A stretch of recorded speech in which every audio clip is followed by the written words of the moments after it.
Note: I'm not a healthcare professional in any way, shape, or form. I'm just a schmuck with a laptop and internet access. As always, get your own opinion. Before I get into this, I want to clarify what I mean by mistake. This isn't to say I disagree with the APA's attempt to channel medical literature into a more accessible framework, both for the healthcare field and for the general public. I don't even believe it should be changed back to GID. What I disagree with is their approach in regards to the language. Let's get started. Some of you might bemoan that the previous model of identification caused more issues, and I don't disagree. Transgenderism, as a condition if left untreated, typically causes mental, emotional, and physical impairment to the point of imitating or even manifesting other disorders. There are studies that suggest gender-affirming care and surgery greatly enhances overall happiness and decreases overall levels of depression, anxiety, and suicidal ideation. Thus, it's common for many trans people to feel normal in terms of functionality. Of course, this doesn't mean that a trans person can't have another pre-existing condition, just that other than being trans people express little to no previous symptoms post-transition. Previous classification did influence many legal choices in regards to denying trans people certain rights and affordances due to the diagnosis being labeled as a mental disorder. In 2013, the Diagnostic and Statistical Manual of Mental Disorders, or DSM, changed the diagnostic label of gender identity disorder to gender dysphoria. The APA cited reasons for doing such were to reclassify being transgender as something that was no longer considered a disorder, while also attempting to avoid the stigma as such. I don't believe this for primarily two reasons. One, they left it in the DSM, meaning that even though it's no longer pathologized as mental, it's still pathologized as a disorder. Two, as far as I'm aware, they didn't do it for any other so-called disorder. Now, an argument can be made that transgender people face disproportionate amounts of discrimination than people with different pathologies, and I doubt anyone would actually disagree with that. However, their claim suggests that the stigma revolves around the concept of the word disorder itself.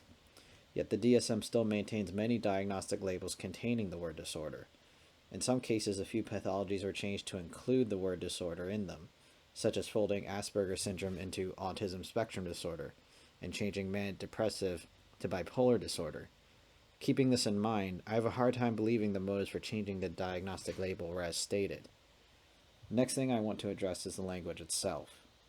Gender dysphoria, as a concept, has been widely regarded and utilized as a symptom. In other words, dysphoria was something you felt if you had GID, much like feelings of sadness, anger, and emptiness are symptomatic of having depression. On one hand, this would still work in terms of diagnosis and expression. For example, a depressed person has depression. Therefore, a dysphoric person would have dysphoria. However, looking at recent medical websites, many of which are commonly accessed, there's a sentiment expressed that not all transgender people experience gender dysphoria. Some go further and declare that an individual does not need gender dysphoria in order to be transgender. This causes a linguistic issue on two fronts. Number one, the reality of symptomatic expression before and after medical intervention is pretty much ignored. Claiming that not all transgender people experience gender dysphoria is like claiming that not all depressed people experience depression. In the same way, claiming that someone does not need to experience gender dysphoria in order to be transgender is like saying a person does not need to experience depression in order to be depressed. In other words, how is it possible to be labeled with something while simultaneously not needing to experience said label? The state of being, regardless of the severity, must be preceded by a defined set of criteria. Otherwise, the notion becomes circular and therefore pointless. Number two, it creates a massive communication split. As mentioned previously, gender dysphoria as a concept is and has been widely regarded as a symptom rather than a pathologic condition. Thus, when an individual claims they do not need gender dysphoria, there now exists two possible modes of thinking. The first is gender dysphoria as diagnosis, and the second is gender dysphoria as a symptom. This chasm and misunderstanding is then exacerbated by a lack of initial clarification on both sides, because it is possible to experience a state of being without a medical diagnosis, but it is not possible to experience a state of being without specified symptoms.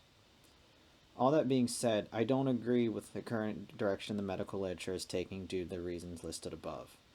The overtly inclusive nature of not requiring gender dysphoria to ironically have gender dysphoria implies that any and all attempts to medicalize are purely cosmetic instead of medically necessary.